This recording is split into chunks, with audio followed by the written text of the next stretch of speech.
All right, guys, before I get into the sermon today, I want to speak just a bit into the situation that our country finds itself.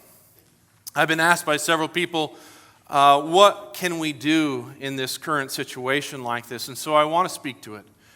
And I'm just going to say, I'm not going to speak these words as some master or expert in multicultural relationships, nor am I some expert in the realities of racial divisions in our country or the world for that matter. But I speak these words as a follower of Jesus Christ, as someone who loves Jesus and who wants to do what Jesus would do if he were living my life. And the words I'm going to say this morning are not going to be lengthy. They're not going to be all that amazingly profound, but they are truth. And as followers of Jesus Christ, guys, we should care about the truth. We should be lovers of the truth. We should want to live by the truth. And guys, I'm convinced that this division between races and people groups breaks God's heart. I know it does. And you know what? These issues are not new. Back in the days of Jesus, there was a division between the Jews and Gentiles. They hated each other, and they showed it in their actions and their lives. But when Jesus showed up on the scene, he broke protocol with custom in how he loved and he served the Gentiles that he encountered. He was different. He showed the heart of God in how he served these people and loved these people. And so we can learn from our rabbi. Listen to me. Every human being, every single human being, whatever their color, race, or background, is made in the image of God. That should mean something to us. The importance of human life and being created in the likeness of God should be of great importance to us. And that means that the taking of any life, black, white, babies in the womb, whatever age, the taking of any life, it should break our hearts. And if it doesn't break our hearts, then we need to have our calloused hearts softened by the love of Jesus. Life matters to God. He's the giver of life. And every human life, as I said, is made in the image of God. Every person, you need to know this, every person that you come into contact with in your life is made in the image of God. Even your enemies. And we need to train ourselves to always remember that. And as followers of Jesus Christ, everything we do, guys, everything we do can be summed up into two commands.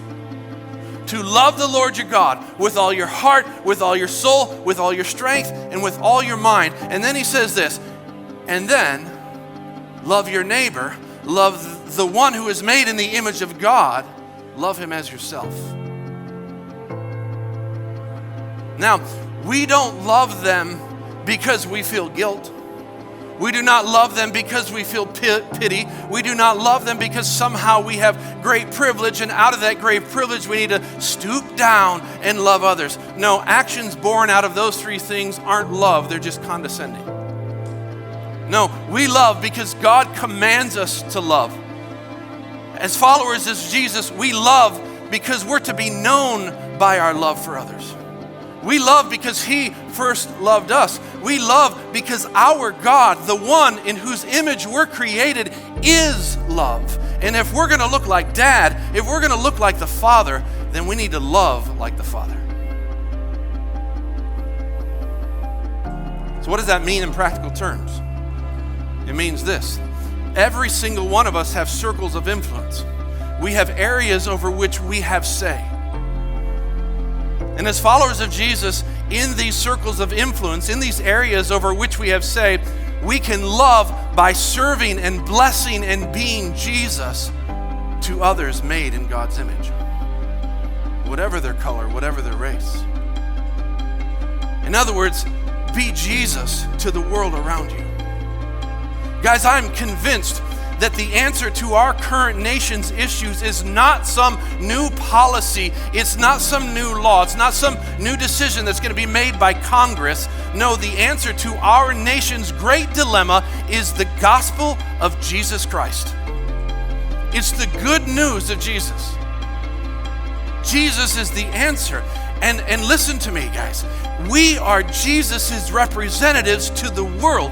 We are his ambassadors. And as ambassadors of Jesus Christ, we're called to love and we're called to serve And we're called to do it as Jesus did. And guys, if we don't do it, who else will? Who else will?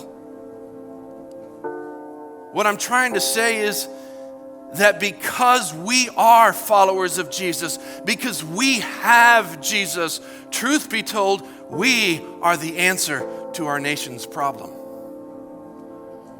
So let's be the solution by living as Jesus would. And how do we do that? By loving as Jesus did. Amen. Let's do that.